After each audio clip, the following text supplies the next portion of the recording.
For the first drill series, we're going to be going over the coil progression. So again, that's that rotational loading. We're actually building up rotational velocity into the lead leg. So think Chapman, guys like that. So we're going to be going over the coil series here, which is the rhythm rocker, the decky step back, the Darvish drill, and then the drop step.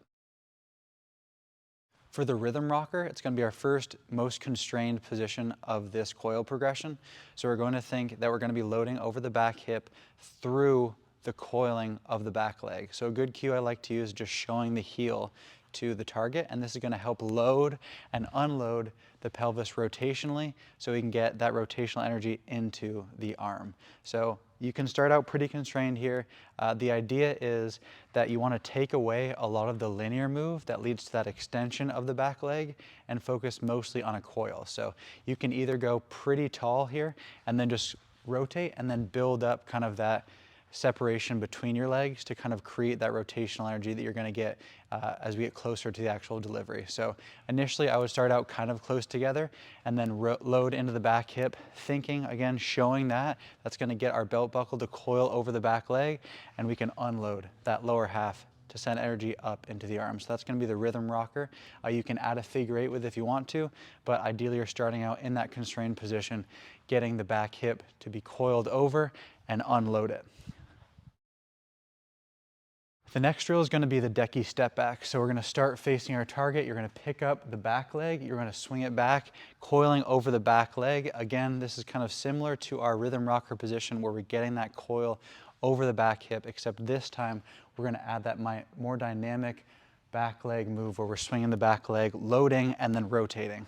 So it's going to build off that feel of the rhythm rocker where we're coiling over the back hip, except now we're adding that dynamic back leg movement, lifting, and then unloading. So again, starting with an open pelvis, that's going to be a key with a lot of these drills is the pelvis either starts neutral or starts open, so you can get that rotational loading of the back hip to actually unload it the other way into the throw. So that's going to be the decky step back. The next drill in the progression is going to be the Darvish drill. This is one of my favorite drills to actually work on the drift. So we had that rhythm rocker variation. We're focusing solely on that rotation of the lower half, no linear move. Then we have the step back drill where we're getting that dynamic loading of the back leg.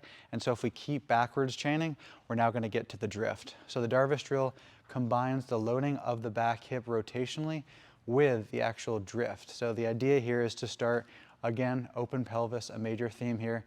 Pelvis starts open. As we're loading into the back leg, we are lifting up and staying tall. So a different variation that I used last year was the Jay Rennie drill, which was kind of starting off in an open stance, squatty a little bit. So you can start off like that. The main theme here is we're getting taller as we're coiling into the back leg. So that length that we're getting through the back leg is going to allow us to drift as well as coil and then unload. So again, that's going to be the major theme. First, we have that rhythm rocker just loading in a more constrained position. We added the decky step back where we're kicking the leg up, loading into the back leg, and now we're adding this Darvish drill, which is going to be a feel that I got from you, Darvish. Just open pelvis to start, coiling into the back leg as we're lifting, drifting, and then getting into the back leg. So we're backwards chaining each part of the delivery, going from the most constrained to the least constrained here. Finally, we have the drop step drill. So the biggest theme for the drop step is going to be the most dynamic, kind of over speeding the actual unloading of the pelvis. So if we're going to throw towards the black wall behind me, we're going to start with our hips open, facing away from it, and then we're going to take a drop step, unload the pelvis back towards the wall. So the theme here again, pelvis starts away from where we want to throw it, open, drop, load, unload rotationally. So major theme for the drop step is more athletic. So you can start out with either like hot feet, something like that, where you're actually being athletic, but this is taking it a step further than the actual delivery. We want to treat this as an overspeed movement. We want to go faster than we're actually going to go in the delivery, so you can feel that kind of overspeed movement so we can actually tailor it back to our delivery. But again, starting away from the target, dropping, unloading. This can be a drill you can do to test for velocity as well, kind of a way to improve our maximum output kind of at the end of our progression. So again, going through all four of the drills, we have the rhythm rocker where we're coiling into the back hip.